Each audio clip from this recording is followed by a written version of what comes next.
2020 taught me that I am a plant.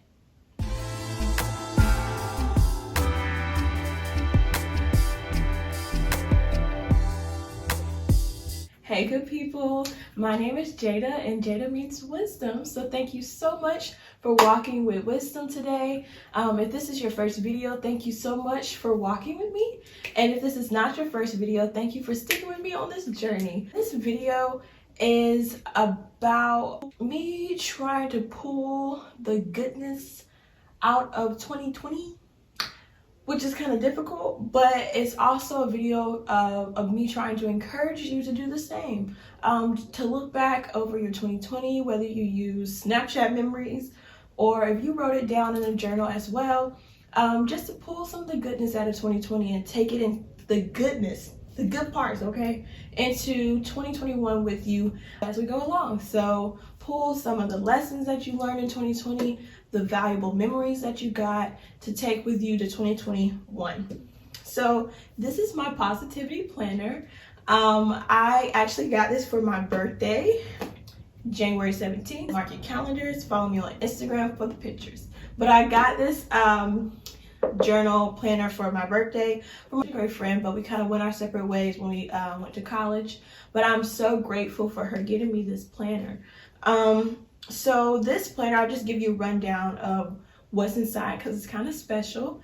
So it has a pocket in the front and in the back to put little tidbits that you pick up over the year. And then one of the two things that I love about this planner, the first thing is that it has different portions for every week. And I'm telling you, I use this planner every single week. But for each week, it says, I'd love to, I need to, I'm looking forward to, and fitness goals. I'm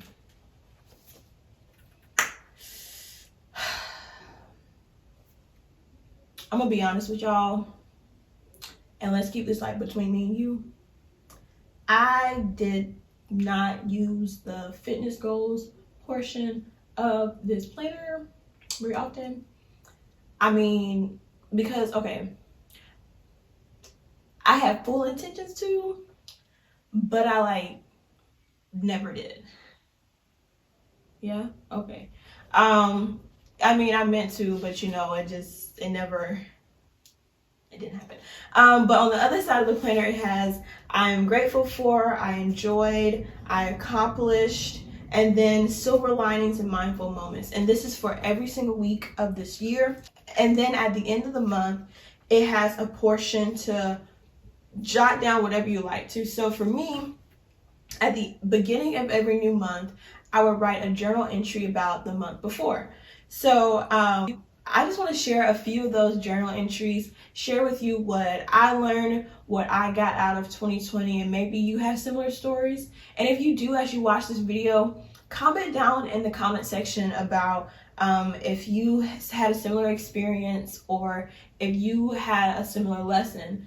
And because I would love to see that. That would just make my day. The funny thing about this darn planner, I actually, when I got it, I told my boyfriend about it. He was like, I think it would be a great idea to write down over the months of this year some of the things that happened to you so you can look at how much you grow during this year. And I was like, that's a good idea. Who knew it would be such a blessing to me at the end of 2020? Nobody knew that COVID-19 would wreck our lives.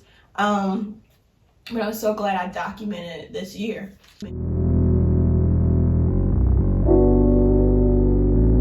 So in January, my journal entry for that month, a part of it says, there are so many things to be grateful for, and those things have been documented to the best of my ability, and I plan to continue writing down what I'm grateful for, even when it's hard and painful. 2020 was the definition of hard and painful, honestly, for me. I've gone through suicidal tendencies, I've gone through depression, but 2020 literally was the worst year of my life. But I'm taking it with me. And I'm taking the lessons I learned and the great things that happened, I'm taking it with me. Being the nerd that I am, I took another journal Y'all, I have so many journals and I just go through them like, but I love journals. And so this is another journal of mine that I actually used for my 2020 goals and aspirations. But when I was going back over my journal entries from this planner, I wrote down each month and a summation of that month in like 1 or 2 words. February, it was appreciation and love.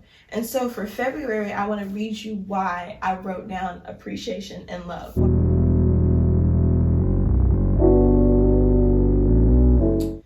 So let's talk about February.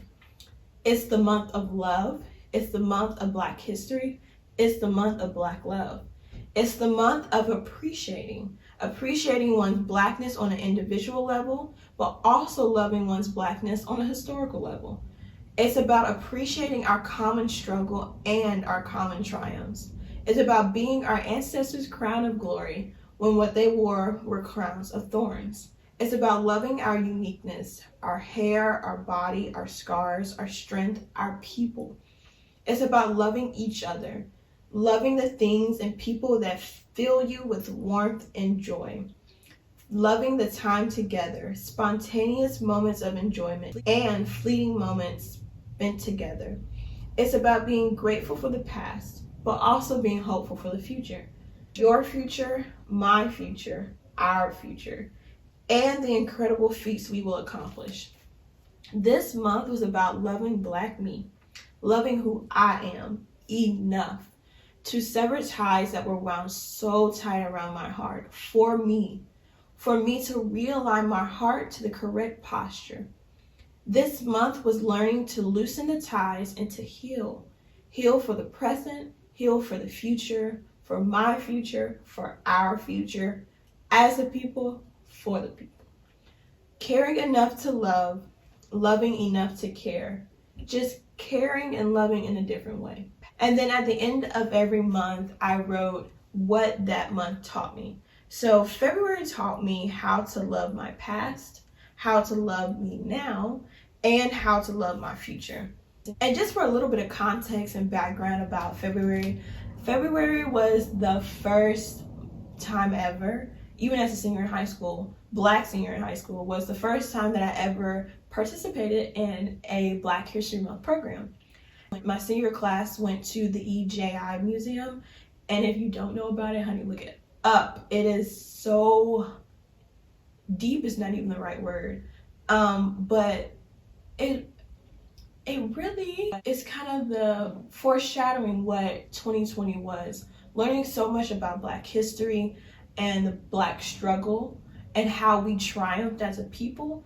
It really kind of foreshadows how 2020 was for me.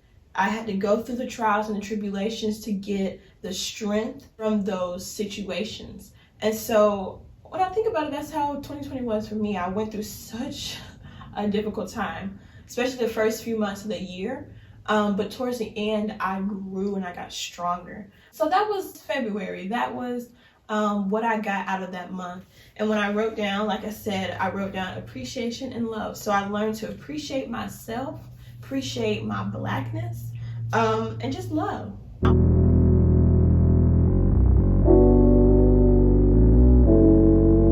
Now, March was when the whole world fell apart. Or at least my world fell apart. That's when school was canceled. That's when COVID-19 kicked off in the US. That's when people started hoarding toilet paper, that time. And for me, the monthly recap for March, the words that I put was loss and lessons. That's what I wrote down for my monthly recap. And so I just wanted to share that with you. So I wrote this April 2nd, 2020, and this is what I said. Wow. March was the longest month I can hardly remember. So much chaos, confusion, and fear. It was the month COVID-19 gripped the nation and the world, really. People were panicking and canceling and hoarding, spreading germs and fear. 1 month, 2 months early, my high school career ended. No prom, April 3rd, as in tomorrow. No graduation for everyone's safety. But before all that, it started with the first case of COVID-19 in Montgomery County. Then the rumors. no pie, no pie day, no prom, no school. Then came the negativity, the doubt, the jokes. Some days have been full of pain, frustration, and confusion, and definitely tears. But it would not be fair to the month of March if I did not highlight the great things of this month. Because of the blurriness of the month, I can only remember some things from pictures. But here they are, the joys of March. The peace in knowing everyone in the class is coloring the same minor grade as you. The joy in having people applaud you for a presidential scholarship of $86,000. The pride in voting for the first time and knowing you've made your ancestors proud. The love in knowing that only God can put you at the table of people in your future field. The excitement in knowing that not many Black female students have taken a picture with the Speaker of the House, Nancy Pelosi. The unity in knowing we have a common struggle, but we all have a unique path to freedom. The independence in knowing that one day driving around town with my friends will be common. The laughter in knowing you shouldn't be laughing, but we'll keep our sanity that way. The gratitude in knowing that only God could allow me to share my testimony, Him, 2 times in one day. The serenity in being surrounded by creation, imbibed in the sound of the ocean, the feeling of the sun above and the sand below, and the breeze all around. The warmth in being with family, laughing, dancing, going to church together for the first time ever. Ooh, March, baby, March. So a little bit of context on March, and maybe you had similar experiences. If you are a college student like I am now, and you lost your senior year, baby, you might even had it worse than I did, but you probably remember all the emotions felt when they said, no school, sorry. But a little bit of context on some of the things that I said. I remember the day that they canceled school. I remember the last day of school. It was March 13th because that was the day that we were going to have our annual pie day. And I have been looking forward to my last pie day. I'm a senior, this is my last one. And I was looking forward to the Oreo cream pie. But we got our first case of COVID-19 in Montgomery County. Not even in Montgomery, not even within the city limits, but in a little town outside of the city limits. And I was just like, really? Really? This was the day before spring break, but outside of Montgomery County, not even within the city limits, but a little town outside of the city limits. And our superintendent came on the news and said that we could no longer have any assemblies of over 500 students. Y'all, we ain't had but 504 students. Like, we literally had only 504 students in my high school. Of course, people started panicking. So-and-so has been coughing. So-and-so. And so so-and-so started checking out. And I was just like, okay, so Sally's checking out, Caleb's checking out, oh, Samantha's checking out, and Brian. Oh, honey, that's 500. Let's go ahead and have this assembly. But it never happened. And it breaks my heart to think about how that was the last day I would see some of my high school friends ever. I mean, I may see them around town, but that was the last time I saw many of them. And it was the day before spring break, and after spring break we were gonna have prom, so no prom. So yeah, March was a mess. But looking back over March, reading this journal entry, I realized I got some great memories. I made some great accomplishments, and this really just puts a lot of things in perspective. And that's the point of this video, again, to put some things in perspective. 2020 was, insert here. I mean, you can put anything in there. You can put a long string of expletives. I'm not going to do that. But 2020 was really tough, but hopefully this will encourage you to pull out the good things, take it with you, leave all the poopy-dum in the past. The next and probably final journal entry I will share with you before I share what I got out of 2020 as a whole and what I'm taking with me to 2021 is the journal entry of May.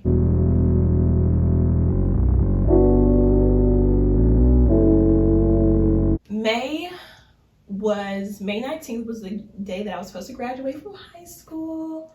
It's supposed to be such a magical whatever day, whatever. But I didn't graduate until June 3rd. So my word for May was growth. And hopefully after I read this journal entry, you'll kind of give, and maybe explain a little bit, you'll kind of get an idea of why I only had one word for the month of May, and that was growth. And just a little tidbit. April, I mean, I don't mean to skip April on purpose, but April was, if I could sum it up in one word, April was painful. April was painful. That was the month that my grandpa passed from COVID.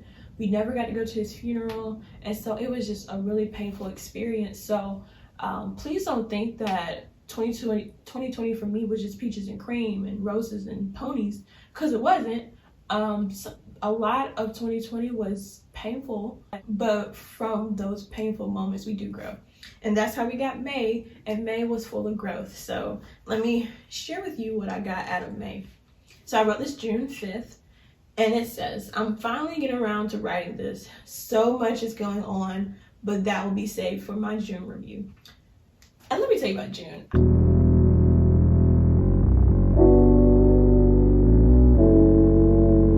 June, woo! What I wrote down for June was clarity and celebration. Because I don't know if you remember, but June was the month that we had a whole bunch of racial tension in our nation, a whole bunch of clarity on some things that had been swept under the rug in our nation, but a lot of protests over the death of George Floyd. But for me, June was a very powerful month because I felt, for the first time, I felt Black. You're just like, you're probably like, honey, you okay. But that was the first month that I celebrated and really understood Juneteenth. I felt so emboldened. I felt powerful. I felt Black. I felt like a woman. I felt like an emboldened, powerful Black woman. And I really do appreciate that month for that, even though there's some ugly things that went down in the month, especially at the beginning of June. But I felt so seen, maybe that's the word. I felt seen. I felt a community maybe that I hadn't felt before. So I'm finally getting around to writing this. So much has been going on, but at the beginning of the month, I knew that this month would be a month of growth. I understood that the pain and the rain of April would not compare to the bliss and joy I'd feel in May. I believed and understood that the rain would allow for personal growth. I was really able to focus on myself and my relationship with God and connect. I believe the best thing that exemplified my growth is repotting Bessie, the house snake plant. Yeah, Bessie is my mom's snake plant of maybe 10 years, or maybe even more than that. But I have been taking care of her for at least the past 10 years of my life. In May, I repotted her. I put her in a new pot because she was big, leaning over, floppy and everything. But both my mom and my dad helped me repot it. And that was really beautiful for me. I also began to propagate the leaves of the snake plant in water. Throughout this process, I was able to see my growth personified. At least that's what it was for me. It took a long time, but I was able to see the roots come out. It really made me think of myself as a snake plant, either as a cutting or as a whole. Snake plants are really durable. They can take a lot. Like sunlight, for example. Sansevierias can take low light. They can take high sunlight. They can take indirect light. But even when they're giving direct sunlight, they will still thrive and grow. They may have small scars and sunburn, but they will still be just fine. And I feel like that's how I am. When things get intense, I may have scars, but I'll still survive. So I really do love snake plants. They can be left alone for a while and they'll still be just fine. Every few months, or years rather, they need repotting, but they also prefer to get root bound and comfortable in their environment. So a lot like me. I realize this may sound crazy, but you gotta hear me out. I am a plant. That sounds so crazy, but I'm a plant. And that's what 2020 taught me. And that's really what I wanted to get into for the whole year 2020. I learned that I'm a plant. And if you'll hear me out, don't click off this video. But if you do, go ahead and subscribe and then you can click off. I realized that I'm a plant, and I say that because I took care of plants for the first time ever. Really took time to grow them and nurture them and water them. And I actually got my first plant in May. I got a bird's nest fern named Robin, and I got a elephant ear plant named Manny, and I also got an emerald peperonia named Maeve. But back to Bessie. I feel like I'm a snake plant. Snake plants can take intense sun. And times got intense during 2020. I went through a really hard breakup. That was intense for me. I survived it though. When I started school, I didn't have a roommate. I had gone from being with family in quarantine to being in a room by myself. And so that was a low time for me, but I still thrived.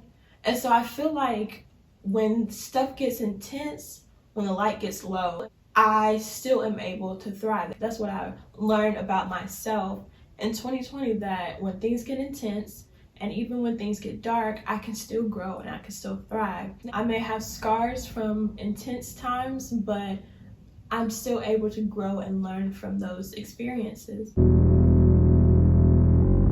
Getting out of a relationship at the beginning of the year, my snake plant actually taught me I can be alone. I mean, and this may sound dumb, but you got to think about it with me. It's okay to be alone, because even in that time, I'll still grow. It's not like I stopped growing because nobody's tending to me or nobody's close to me or nobody's nourishing me. I can still survive on my own. And so that was a beautiful thing for me to learn, because this is my first relationship, my first breakup. And so learning that it's okay to be alone, that was really powerful for me. It really helped me walk a little bit taller, stand up a little bit straighter, and just going about my business, honey. I also learned from my snake plant the importance of repotting. And what I mean by that is that snake plants get root bound in their pots and comfortable and don't grow as much. It may be little growth, but it's not as much as if they were put in a bigger pot. And so for me, honey, I was comfortable. I was comfortable with my school. I was comfortable with my church. I was comfortable with my city, my home life, and everything like that. But it wasn't until I was able to be put into a new pot, I was able to really grow and flourish. And a great example of that is that I was elected president of my dorm, and I've never run for anything in my life. And this was the first thing I ever did. And it really showed me that I just needed a bigger pot. I had gone from a small city, comfortable with people like me, to going to Nashville, Tennessee, Vanderbilt University, PWI. And so it was uncomfortable for me, but once I settled into my new pot, I was able to really grow and flourish. And that also leads me to the importance of pruning. And I will probably do a video on pruning because it was so good to me. So in the plant sense, pruning is taking away the dying leaves of a plant in order to redirect the energy source to growing new leaves. And so for me, I had to I had to remove the dead, the dying, the taxing people out of my life in order to really redirect my energy towards growing. Because there are some things that were draining me, literally draining me, that I had to cut off in order to really grow. And so it's little things like that that you can take away from 2020 and really say, I'm going to take the lesson with me. And so I mentioned Mava and Robin, my other two plants that I got, and they taught me something different. Mava is a drama queen. She will sag and droop when she needs water. And it's just like, Jada, I'm thirsty, water me. Like, it's literally what she does. So when I water her, she perks back up, looks all beautiful and cute and whatever, whatnot. And that really taught me about myself, because when I'm not nourishing myself, and I don't mean like watering myself as in like water bottles, I'm talking about filling myself up with living water. When I'm not filling myself up, my mood sags, my shoulders droop, my personality dies, I get irritable at the smallest things, and you can see it. But when I fill myself back up with living water, I'm able to be rejuvenated with who I am. The same thing with Robin. Robin, when I first got her, I was spritzing her every day, when I was watering her every 3 days. But then when I got to college, I was busy trying to acclimate to my new environment. And I kind of got lazy with her watering. And so she has dark marks on her leaves from infrequent watering. And it really was a reflection of myself, because at home, even before COVID, we would go to church every Sunday. So I was getting that weekly feeling. And even during COVID, we would watch Sunday service on TV. But once I got to college, it was my responsibility to watch the service. So I wasn't really consistent with watching the services. I didn't do devotional every day like I usually would when I was back home. And I have the scars or the moments in my life to prove it, where I went through maybe 3 days of not being myself, or a week of just like, I can't do this, or a couple hours even of just like, hey, I don't want to do this. Like, can you pick me up? Like, I don't want to do this. I don't want to be here anymore. I don't like these people. I don't like any of this. And it really reflected in my demeanor and my disposition of being inconsistent with my water. And so it's crazy how God used his creation to tell me about me, his creation, and how I need to take care of myself and really nourish myself in order to keep going and through this year of poopiness. I don't curse, so that's as far as I'm gonna get.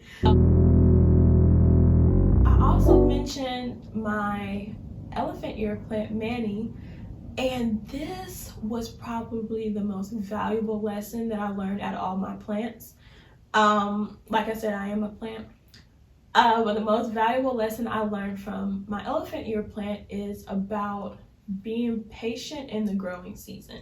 And that may sound like, well, she finna preach. If you don't like preaching, then subscribe and then you can leave. You feel me? But no, hear me out. So my elephant ear plant, I decided to do something because y'all know I'm a nerd. I got one of my old phones and I set it up so that it would do a time lapse of a new leaf growing. So at the time when I first saw it, I was like, what is this little bitty stalk? And I was just like, what is that? So I decided to watch it grow. And I recorded it for 48 hours, yeah. And what I learned from this is so important. When you're looking at the plant directly, it's like looking at nothing, because you don't see it actually growing. But when you look back, when I looked back on the video, I saw how much it grew from this little bitty stalk to this beautiful leaf. And so that was so pinnacle for me, a pinnacle point in my life to realize that you may see, maybe between a day and the next day, you may see a little bit of growth, but you don't realize how much you really grown or how much that plant has grown until you look back and watch this progress. And so for me, I saw myself throughout the year growing a little bit. For example, when somebody would text me something foolish, typically I would be right foolish back and start some problems. But one time this guy texted me something stupid and I could have got stupider, but I was just like, you know what? I'm not even going to entertain your foolishness. I'm actually just going to let you glow in your ignorance. If 2020 taught us anything, is that people are ignorant. And as my nana would say, ignorant, okay?